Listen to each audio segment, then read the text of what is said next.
Hi everyone, Kathy here, and today I thought I'd share with you something that I did for the very first time, and I thought it turned out pretty cool.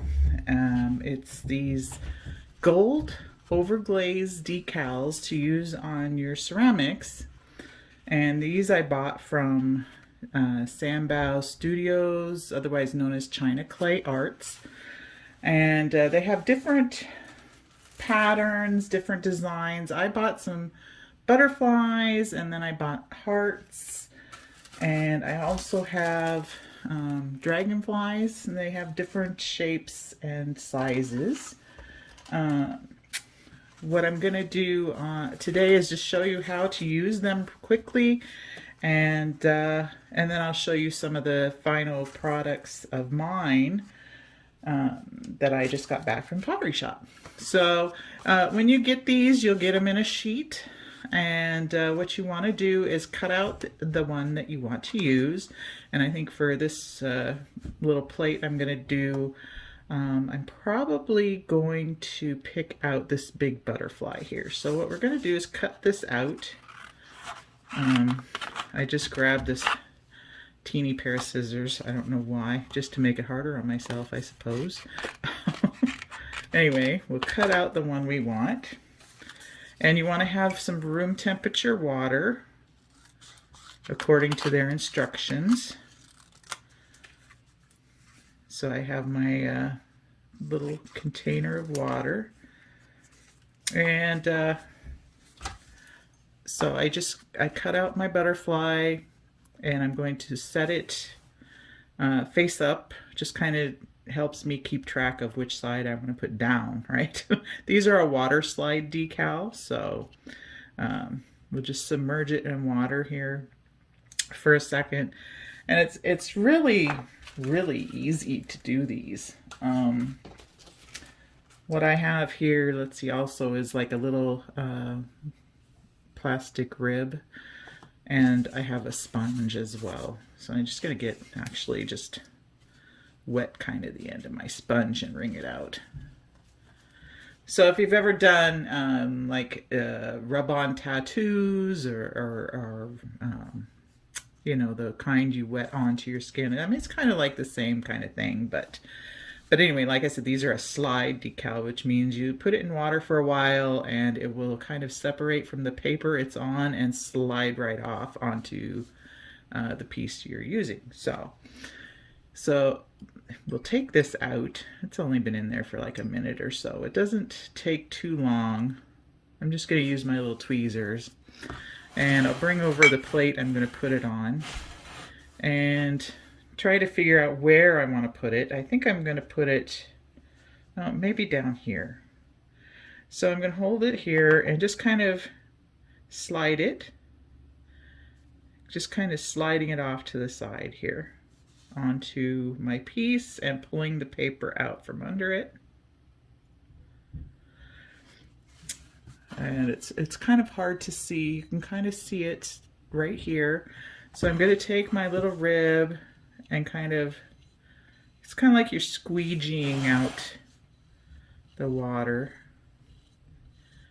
making sure it adheres well. And I'm going to take my sponge and just kind of finish getting that water out of there.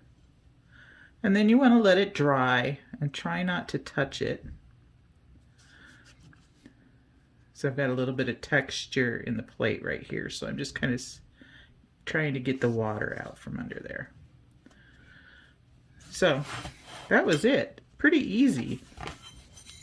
So you can kind of see where this little butterfly is going to be on the plate. And so you let these dry.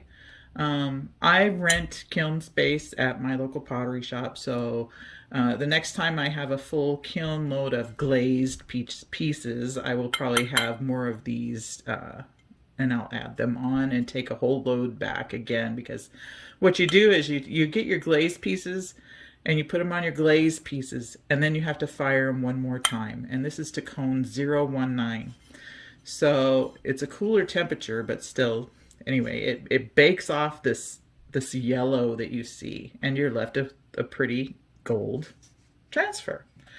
So I'll show you, actually I'll show you some of the ones. You got to kind of watch what colors you put them on, I noticed, because they don't show up well on all colors. So I have these green shapes. They're like an enclosed form, and you can just barely see. So you want to see, I can't even shine the light. You can just barely tell where this little butterfly is at. And then I did a dragonfly on this one, and I'm kind of so upset they didn't show up. But you can kind of see the dragonfly. So anyway, they didn't show up real well on the green. This one's a little plate, and it says love, but I put a little heart. Oh, there you can kind of see it shining. So you watch what colors you put them on. It's, like I said, trial and error as far as how well they're going to show up. Here's another egg I did, and that turned out really pretty. I wish you could see the shine, but it is really pretty. I did a heart on one side and then a beautiful butterfly on the other.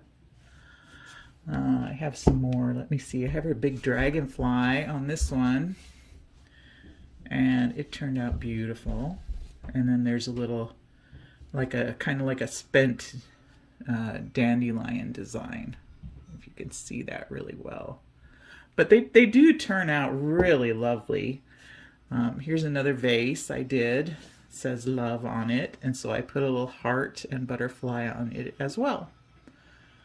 So, like I said, they turn out really pretty, but just, you know, trial and error with your colors as to how they'll show up. I really love this little butterfly.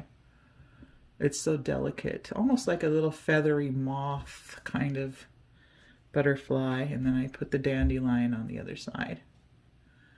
So fun to work with. I'm not being reimbursed for any of this from China Clay Arts, but they are fun to work with, and who knows, I will probably get more of them in the future. But just really cool. Oh, here's one that showed up really well. Now this is no glaze color on this. This is a marbled clay. I used mason stain to color part of the clay, wedged it together and threw this egg shape. And I think this turned out really well because there's like no color to compete with, really. So I really like this one. And very cool, very funky. You know, I'm into making these egg shapes. Very cool. So anyway, give it a try if you want. They're very easy to put on, as you could see. And I can't wait to play around more with them. So thanks for watching, and I hope you enjoyed this quick little tutorial. And give them a try, Sanbao Studio. And we'll catch you on a future video. Bye for now.